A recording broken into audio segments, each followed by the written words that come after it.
வளர்ச்சி ஆச்சரியம் இல்ல, சிலர் வளராதது ஆச்சரியம்.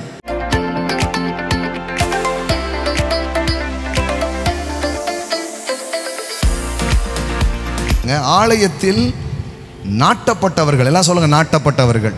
நான் பார்க்குறேன் வருஷ கணக்காகுது. சிலர்லாம் அப்படி கிடையாது. திஸ் இஸ் மை சர்ச், இது என்னுடைய சபை அப்படின்ற ஒரு டிசிஷன்ஸ்குள்ள வந்து அதனோட உங்களை ஈடுபடுத்தி கொள்ள வேண்டியது அவசியமாக இருக்கிறது. அப்படிதான் growth நடக்குமா? யோசித்து பாருங்க. ஒரு விரல், கால் இல்லை எந்த உறுப்போ பாடியை விட்டு தனியாக எடுத்து வச்சு இப்போ அது வளரும் பாருங்களேன் அப்படின்னீங்கன்னா எப்படி வளரும்? எப்போ இது இதனோட ஒட்டி இருக்குதோ அப்போ ஆட்டோமேட்டிக்காக வளர்ச்சி நடக்கும். சார் உங்கள் growth ரொம்ப ஈஸியாக நடந்துடும். நீங்கள் ஒட்ட வேண்டிய இடத்தில் ஒட்டினால் வர வேண்டிய வளர்ச்சி தன்னால் வர ஆரம்பிக்கும்.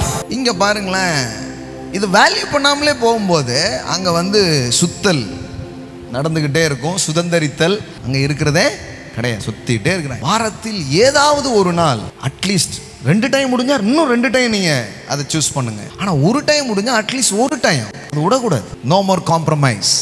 இப்போ ஒரு வேலையில் நீங்கள் இருக்கீங்கன்னா அந்த வேலையில் இருங்க. ஆனால் சீக்கிரமாக சொந்த தொழிலோ அல்லது அடுத்த வேலையோ செய்யும்போது ஞாயிற்றுக்கிழமையா, மறுபடியும் சொல்கிறேன், நான் கிழமைக்கு சொல்ல, இந்த கூடுதலை நான் எந்த காரணத்தினாலும் விட்டு விட மாட்டேன் அப்படின்றது தான் டிசிஷன். பாருங்களேன், கல்யாணம், காட்சி, சொக்காரன், சொந்த எல்லாருக்கும் எல்லாரும் இருக்கிறாங்க பாருங்களேன்.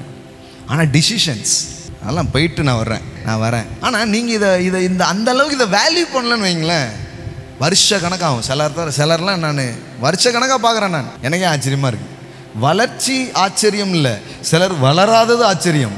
வளராதது பெரிய ஆச்சரியமாக இருக்குது. இங்கே வந்து வளராமல் இருக்கிறது இன்னும் பெரிய ஆச்சரியமாக இருக்குது.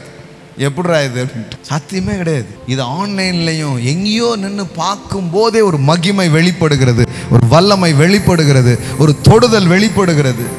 நிழலை பார்க்கிறவர்களுக்கே அவ்வளோ வேலை செய்யும்னா நீங்கள் நிஜமாக உட்காந்து பார்த்துட்டு இருக்கிறீங்க. அப்போ எவ்வளோ வேகமாக வேலை நடக்கும்ன்றத கொஞ்சம் கவனிச்சுப்பார்.